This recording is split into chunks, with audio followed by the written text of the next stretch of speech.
Good morning, good morning, good morning. My singing voice. How are you doing? Come a bit closer, why don't you? How are you all doing today? You okay? It's a great day today. I'm just getting into the... my voice is a little bit more gentle because I've just done a little bit of meditation and trying to awaken my senses, or what some people call third eye. Some people want to really attune or connect to the oneness, the energy that we speak about, nirvana, and all of these wonderful things that many people talk about in such greatness, in such splendor, that in truth I've tried my best in life for the past at least 16 years to play down those particular moments where I've always been a rebel, basically. I can't help myself. I can't help speaking the truth. I can't help seeing BS and exaggeration. And as a psychic, as many of you probably are attuned to that very energy, meaning that you're aware that when somebody's talking, a lot of the times you know that it's an exaggeration beyond exaggerations. And I struggle to accept those things. I have no time for them. I really don't, because I think they ruin. It's not that they ruin, but it makes it challenging, especially in this topic of conversation we're going to talk about today. It makes it challenging for everybody else. So whatever I do in life, whether it's me talking about Moldavite and saying, listen guys, buy a small piece to start with, and that a lot of the times you don't feel anything for a while and it takes time and all that. Yeah, okay, maybe that doesn't appeal to the masses. I know it doesn't, and I'm not mega famous because I don't BS people. I don't exaggerate. I just say, look, this is how it works. Sometimes it takes longer, and most people don't want to hear that. And I haven't time for that exaggeration on, you click now. All you need to do is go onto social media and just look at the adverts. Hi guys, welcome. In 3 minutes I can do this to you. You want to make 250,000 in a day? It's like, oh God, it's seriously. And, it drives me insane, because what that does to me, it's deceiving. It's deceiving, it's not right. And ultimately people are going to be let down. And when they're let down, they're going to give up. And that breaks my heart. And I don't want you to give up, especially if you want to attune to your higher self, if you want to feel spirit. And I've said to you so many times, it's not the thunderbolt and lightning strikes. It never is. It's the gentle little whispers and those moments when you go, oh my God, what was that? What was that? And my God, I just thought about you and you're here. And they're the miracles that we've lost. That's the attunement that has been killed from mankind and humanity. That I try and help people realize that they're beautiful moments. So for 16 years and up until this moment, I've got to be honest, it didn't take me long to realize that going to many of these so-called spiritual groups, that we would sit together in circle, and I was there for me. That was it. That's the truth. I was there for me. And you might think, wow, that's selfish. You should be connected to everybody. Well, I was, but I was there for me.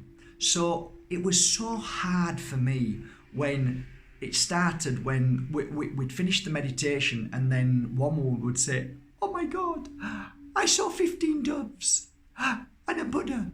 And then another lady would say, I saw 15 Buddhas and 15 wolves and 3 eagles. And then another lady would say, I saw 25 eagles and 15 buffaloes and my spirit guide.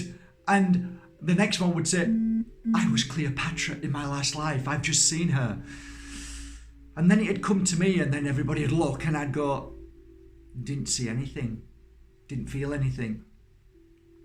And of course I did, I felt something, but it was never like these people. And deliberately I would say those kind of things, to be honest, but to also break up the ridiculous ego that surrounds a lot of spiritual groups. No time for it. No time for it. And anybody will tell you who, as soon as I walked out of the last group I ever did, which was ridiculous, it was ridiculous. It was a couple of mediums who came, who basically just ripped me apart for asking questions. They ripped me apart and basically told me I shouldn't be doing this work because obviously I'm not ready for it.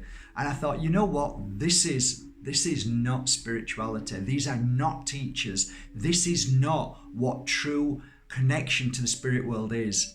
So I left all of that behind and I became a loner, and I then started to do the work on my own. I started to sit in meditation and work and find certain ways to help me awaken my senses. They call it the third eye. Some people call it the pineal gland. I like to call it the alpha mode. Why? Because my first teacher mentioned the word alpha mode, and I went, wow, I understand what that means. And alpha mode basically means if you're in a car or if you're on a bus and you're driving or you're sat down and all of a sudden you kind of wake up and think, oh my God, how did I just get here? And you might have driven 1 mile or 5 minutes, just sat there, but you were in another world. It was somewhere else. You didn't know where you were, but you were somewhere else. That's called alpha mode, and we can all attune to that. And that is what we call, or what I call, the spiritual connection. That's where you go into a kind of state where you're very safe. Even though you're driving, your sixth sense is you are safe. You are always safe. You never have an accident when you're in alpha, ever. So I realized that I want to achieve alpha. I want to strengthen the muscle in there. And I believe that there is such thing as a pineal gland. I know there is. But there's also a muscle inside there where I realized that when I was doing the healing work on people who were wanting to move beyond the normal day-to-day living, eating, drinking, sleeping and working to heighten their self, and I would always go to the back of the head, so it would be round about here at the back, and I'd be doing a lot of work there. And I always ask myself, I wonder why I'm always here with clients who want to become more aware of their spiritual gifts and awareness and healing. And then I realized there is definitely something that I believe people don't know about yet. I don't believe it's been mentioned, but I believe there's a muscle somewhere in the head which, if you can work on that muscle and heal that muscle by you can strengthen the muscle by healing it. So imagine this muscle. And this muscle is also connected to feelings, right? And feelings is connected to pain. So if you feel pain, okay, it's because the muscle is sensitive. So I believe there's a muscle somewhere that if you heal it, you strengthen it. And by strengthening the muscle, any pain, physical pain, won't feel as much. Okay, that's my take on this muscle. But it also helps you become more aware and see and feel more. So, and that's my own observation through my work. And it works. It really works. And a lot of you might say, well, you're probably sending energy to the pineal gland, possibly. But I was feeling it was going somewhere else. That's my take on that. But let's get back to it. So I soon got to the point where I had to get the courage to many people were asking me to do circles, and I said, no, it's not what I do. It's not what I do. And I had no confidence at that point to be able to do it. Anyway, one day it basically just happened. I ended up with 4 people who asked me to go to their house, and I thought I was just sitting with them because they were friends. They were friends, and I was sat with them. And I think my then wife Susie was there as well. She was over in a corner, and a guy came to talk about something. That was it. Yeah, a guy came to talk about a book, and apparently it was really strange. The guy stood up and started speaking about a book he'd read, and it was about placing your fingers somewhere, because God had told this guy on an aeroplane that if you place your fingers in a certain place and then repeat certain words, that you can heal anything. Well, of course, nobody else really bit into that. It was, because nobody else felt that, nobody understood that, and it was a little bit hard for me to understand. And then the lady said, Jane said, Mark, would it be possible if you could take us through a meditation? I went, oh, okay then, I'll try. So I took everybody through a meditation, and it was like a meditation where it wasn't me taking them to a certain place, but I was just gently talking to them. And as I was talking, I saw Susie's grandma vividly on the right-hand side of her as my eyes was closed. And I thought, oh my God, Susie's grandma's right with her. Lovely lady, lovely lady. And the most beautiful thing she used to say is, she has life. She has life, that one. She has life, that one. Meaning that they're full of life. You know these old sayings. It was so beautiful. She has life. And she was a beautiful woman. And she, funnily enough, knew my mother from working at the hospital. My mum used to be a cleaner at the hospital canteen, and everybody knew my mum there, and she knew her, and she said she was a good woman, and that was so lovely to hear. And so was this lady, Grandma Ethel, she was called. Lovely, lovely lady. And she was there at the side of her. When we'd finished, everybody opened their eyes, and I felt overwhelmed. It was so beautiful that what came out of this mouth, it wasn't me, whatever was said, it was channeled in a loving way. And I noticed everybody was crying. And Susie said, I think my grandma was here. It's like, okay, this is just beautiful. Okay, this is what a circle should be. So I never said anything. I just left it all, and we all said our goodbyes. And the following 2 weeks, I took the courage and started a circle.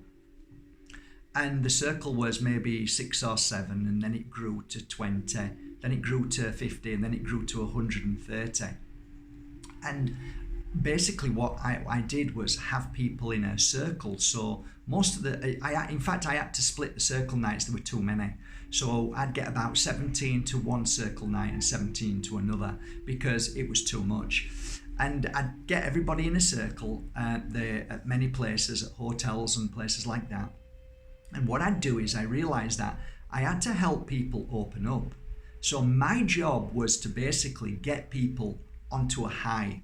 So I would sit down in the center of a room before everybody came and bring the energy into that room, because it's so vital to bring the energy into a room. Because if you don't, it's hard to attune to what you want to attune to. So for me, the most important thing was setting it up. So whenever I speak to you, why do you think I've gotten on here? But the sticks that I use, where are they? They're here. Why do you think I share these sticks with you? You think I share them because I want you to buy them? I share them because they work. That's it. And I share anything that I know works, because it worked for me over the years as tools. So of course I've used thousands of different types of all sorts of incense sticks. Every week I'd buy 20 or 30 packets of different sorts, because I wanted to attune. I wanted to feel the energy in a room working, and these sticks work. So I'd clear the energy in the room with the sticks. Everybody knows this who used to come to my circles, used to watch me. And then I'd get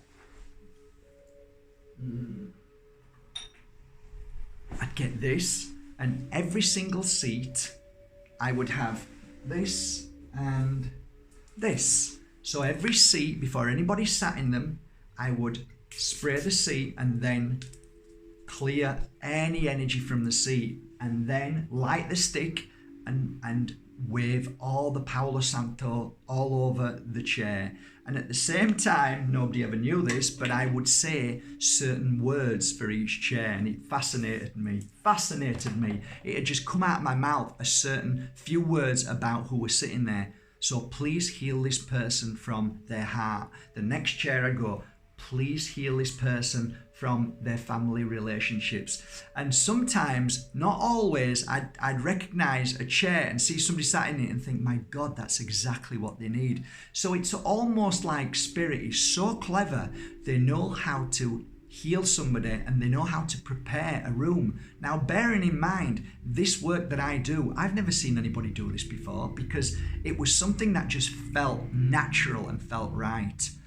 And a lot of the times when I used to go into big buildings, big buildings where there were 6, 7 floors, and the company director would say, we've got a problem in this building, we don't know what's going on, but business is really bad. And I go, okay, I'd run around, cleanse the place, and then feel each chair and try and understand who was sat in each chair, and I'd bring forward certain information that this person might be cheating you, this person might be going through a heartache and breakdown. I need to see the person, whoever sat in that seat, because it would be an evening where nobody was there in the company.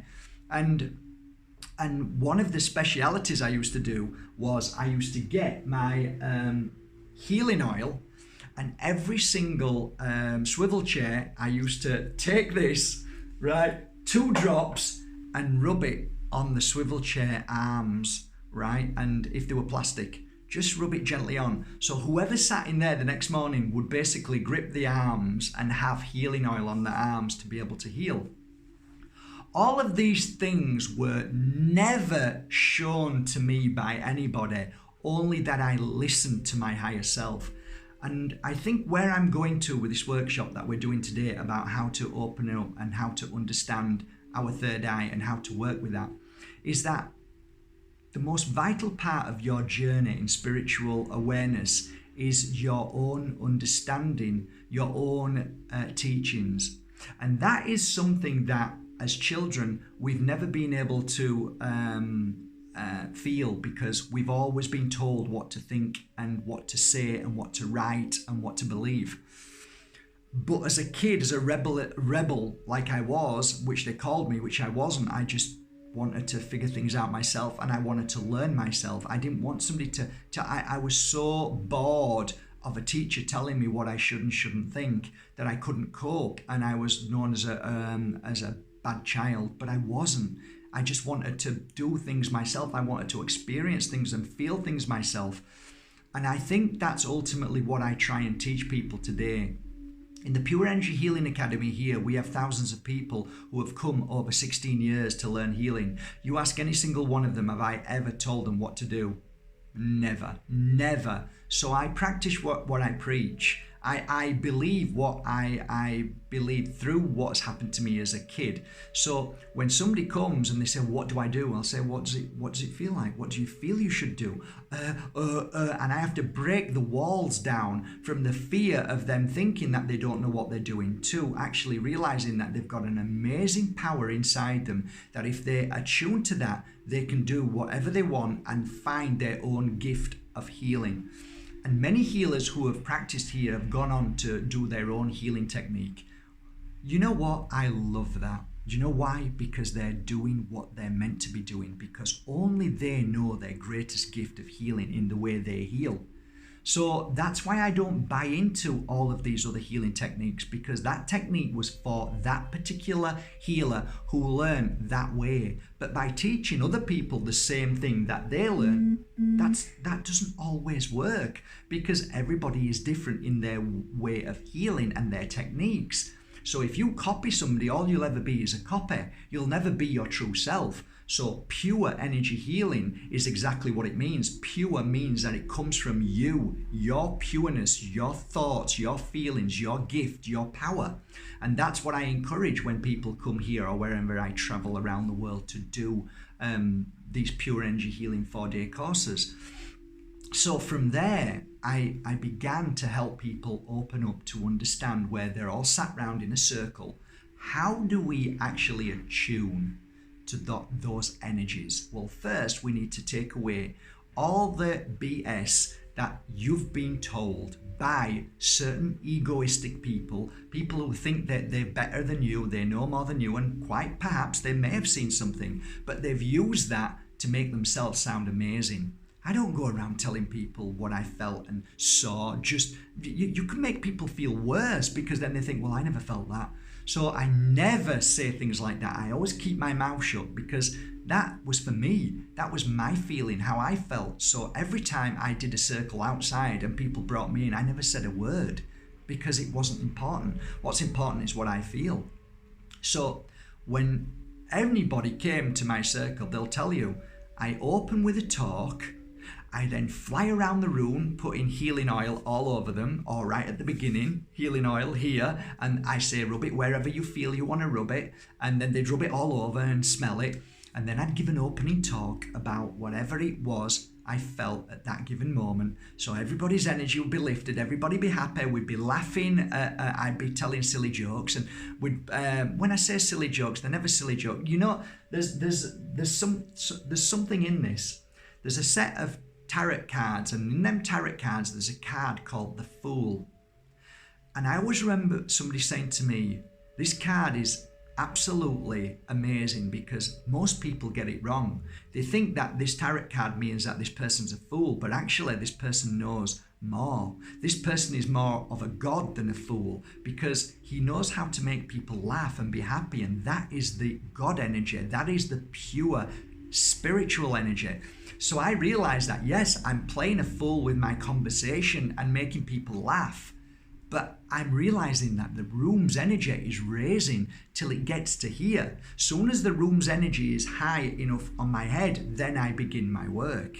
So it's a very clever way to bring the energy up, which is, it's not easy to make people laugh and be happy, right? Because we go through such challenges every day.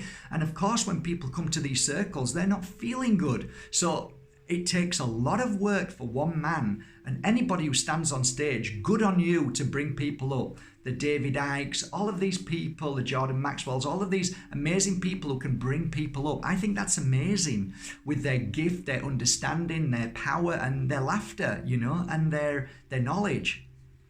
My work was more about day-to-day living. When I shared information, it's what happened to me that day, and I'd tell a funny story. But at the end of the 2 or 3 hours that I did this, there was some pretty amazing stuff that happened, but nobody ever spoke. And the reason why is because when you have experienced something so beautiful, you need to embrace that. You can talk that away. That's why I never let anybody talk to me after a healing session. I try to say, shh, to hold on to what you felt and digest it, and because it's still working in you. So I used to say to people, thank you for coming, and please enjoy the energy that's just been given to you. Hold on to it. And always remember, dear friends, that the moment you feel bad, that is your measuring stick to what you need to heal from. Because when people left that room and had these amazing experiences through meditation, whether it's a swirling of the third eye, whether they see spirit, whether they feel spirit, whether they feel enlightened, whether they feel like a load is just taken off them, whether they get these funny sensations, whether they fall into almost like a trance, and then they wake up again and start saying, like being a bit, oh my God, what just happened there? Whatever it may be, whatever beautiful experience they all have, I came to realize that there isn't a certain ABC to your individual awakening. So I might be able to say, pick up, for instance, a very special vibration. And I might walk around the whole of that room because for some reason I felt I needed to grab this for this moment. And I would begin the work while your eyes are closed. The music is playing gently, and I just begin.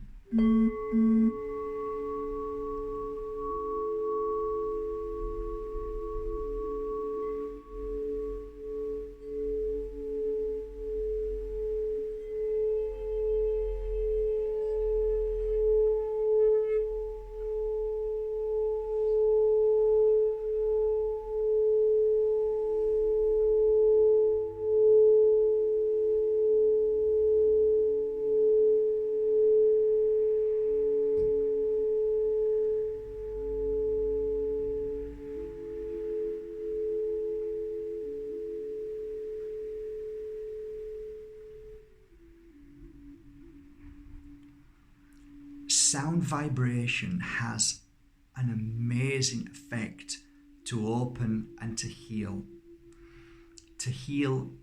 illness, to help break down the walls of the fear within us, to help us vibrate at a vibration that we are normally used to vibrating.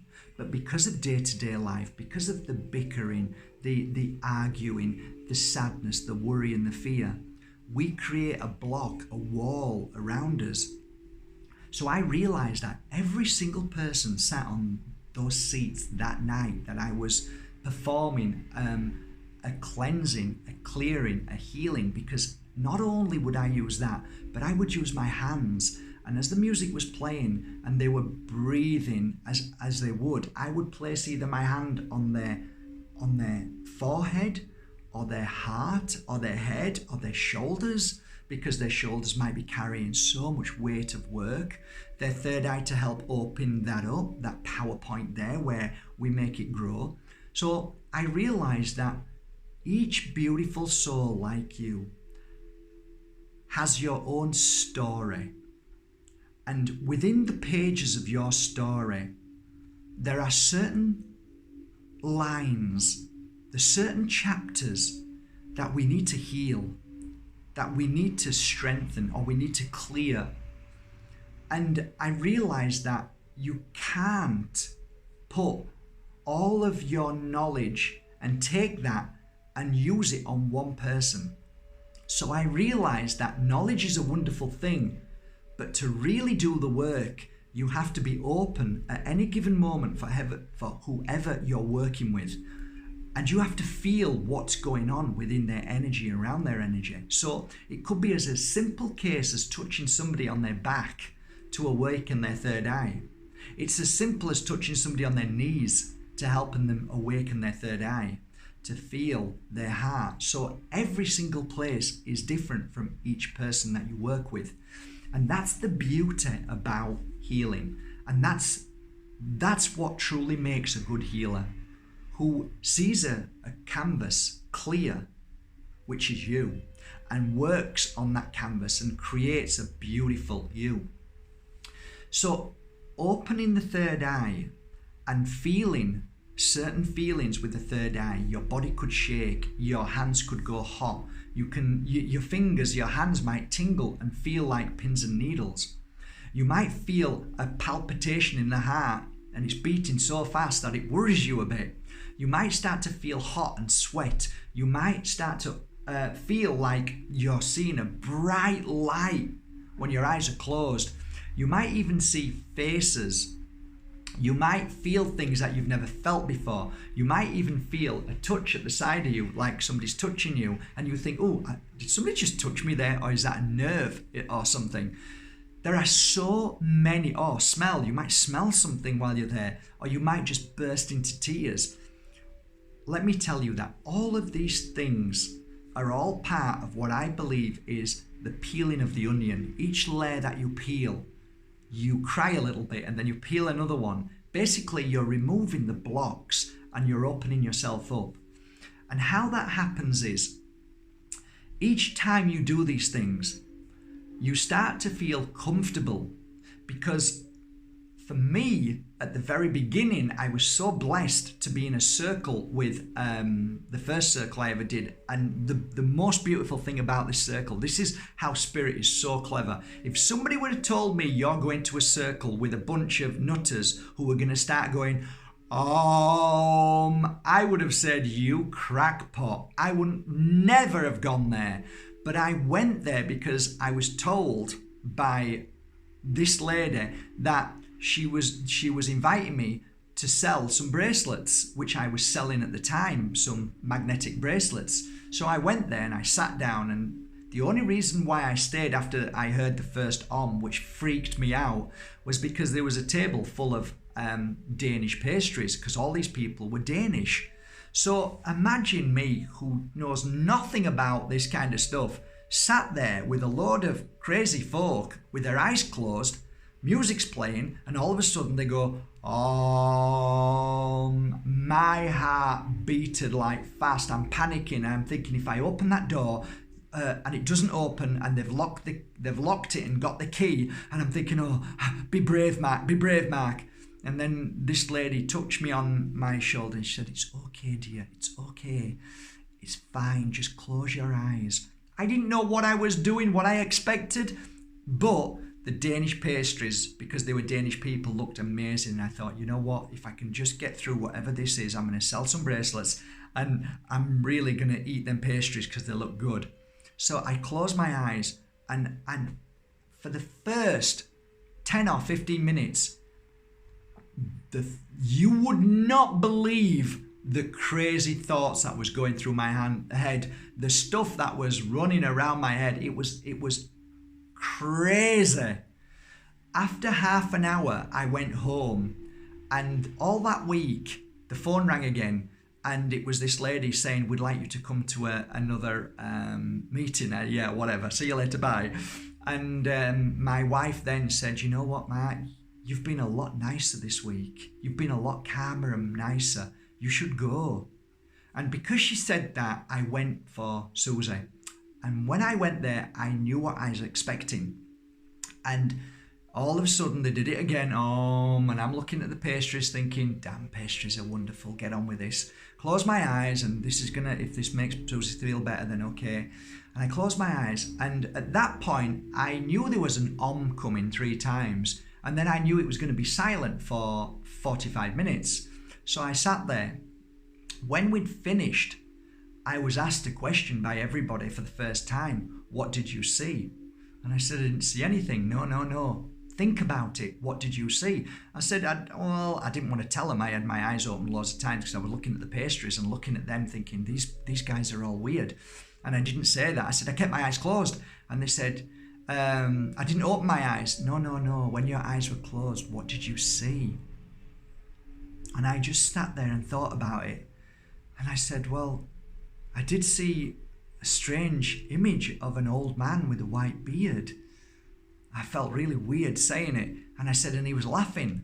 And they all turned to each other and they all smiled. And they realized something that I didn't realize. And then this lady turned to me. She says, Mark, we've been speaking in Danish tonight and you really don't know what we're doing, but this is actually a healing circle. And we send healing to one person every week. And this week, it was a person of an old man that you said, and he has a white beard and white hair. And for the first time, his granddaughter came to his bed in the hospital and dipped in and blew some bubbles in his face, and he started smiling for the first time. So you see, you felt what we were sending our healing to. You felt this man. And because I didn't know what I was doing, and the second time I kind of felt more comfortable, I was open to something that I didn't restrict myself with.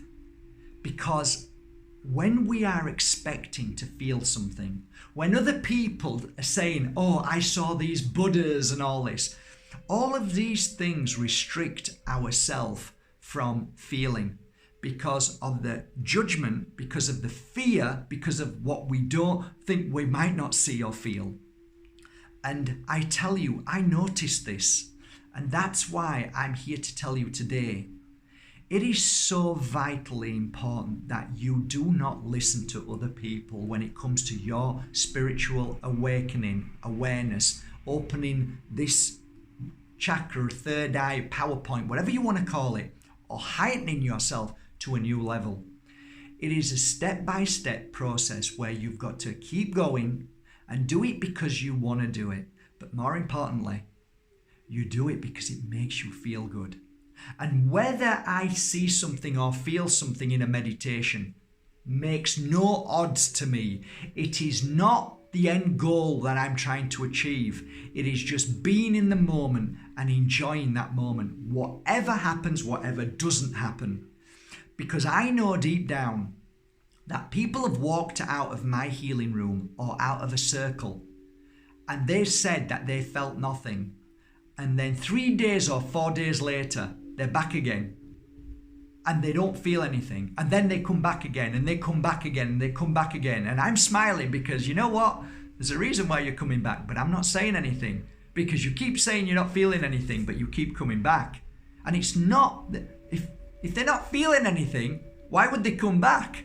So they are feeling something, but their brain is telling them they're not. Their brain is fighting with them. And I knew it. And that's when I said to people, the biggest battle we all have here tonight is between the heart and the mind. And when you conquer your mind by listening to your heart and clearing your mind, you will attune to a new vibration that you've never felt before. And those words really sat well with a lot of people, because they'd come up to me and say, you're right, this is my problem, this is my battle. And I'd say, it's not a battle, it's not a problem really, it's just something you need to be aware of. And once you're aware of it, you just laugh about it and just sit. And then I used to say to everybody, close your eyes, place the music on, whatever is about to happen now, and whatever comes into your mind is absolutely fine. Whatever comes into your mind and stays in your mind is also absolutely perfect. And whatever leaves your mind is also perfect. You see, there's nothing that you can do that will stop this beautiful flow of love and spirit's energy that will touch you and heal you for the rest of your life. So now, breathe through your nose, breathe out through your mouth. Inhale, exhale, and simply be. And then I would go around the room, place my hands on wherever I needed to go, which was always different, place the oils everywhere, which was always different, and at the end, and then maybe say some words and, whatever. And at the end, always, I saw the change of energy around people, whether it be colours, whether it be heightened energy, you could feel the lightness within them, the healing within them. There was always something positive at the end of that. And that's what I realized when I used to sit and meditate myself all the time. And I still do as often as I can. Because even if you give yourself 1 minute, 2 minutes, 3 minutes, no, forget time. Forget people telling you how long you should meditate. I meditated for 10 days and didn't eat anything and I didn't speak to anybody. Just forget all of that. Ego. You can sit for a few moments and simply be. And that is enough. But it is the acceptance of whatever happens as a gift from that moment as you receive the download. And you might not feel it, but it happens. It's a natural thing. It's almost like Spirit says, oh, they're ready. And they'll come and give you what you need by just simply sitting. Whether that's in Mother Nature or where you are. Whether you prepare yourself by putting the incense sticks all over you, rubbing some beautiful oils on you, getting yourself ready and listening to music, whatever. Embrace that moment as a gift. And it is always the most beautiful, profound and powerful light from the spirit world that you will ever feel. And it grows and grows and grows just like a seed. And this is why I say to all my clients, after one of these healing sessions, after a circle night, it's like a seed being planted into your heart. And now it's up to you to nurture that seed, which means don't fight with people. Don't look at controversy. Don't look at negative things. Just keep watering that seed by placing your hand there and focusing on positivity, because happiness and light and love feeds this light. If you focus on any darkness or any low vibrations, the seed will die. So it's important that you look after that seed. Even if you believe that it's selfish to look after yourself, then look after the seed that's been given to you today through my words, through my love, and through Spirit's healing today. Because there's no coincidence. that you're watching this today and you're asking yourself, how can I become a happier, stronger, more powerful, psychic, healer, intuitive, awakening soul?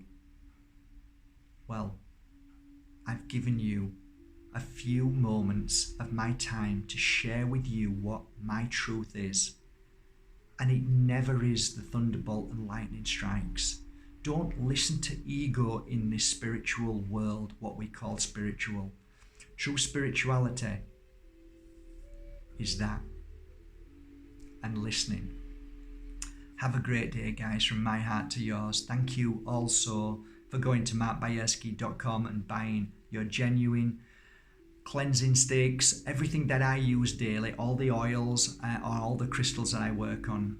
Today, what am I wearing? One of the most powerful trios, and they're coming soon, which is the Tektite, Moldavite, and a little Herkimer diamond, my favorite trio. Working on those right now as the full set. You'll see them soon, and you'll be blown away if you want to do the work. Have a great day, guys. Thank you for everything you are, everything that you do. Thank you for being kind. Thank you for sharing the love to other people in all your positivity. Being the difference by being positive and raising beyond the negative is the most powerful act you can give to others, but more importantly, give to yourself. Always remind yourself how beautiful you are and how beautiful the world is, and that's how we raise the vibration of the world from darkness to light. And thank you for making it light today. Have a great day, guys. Take care of yourself till tomorrow. Bye.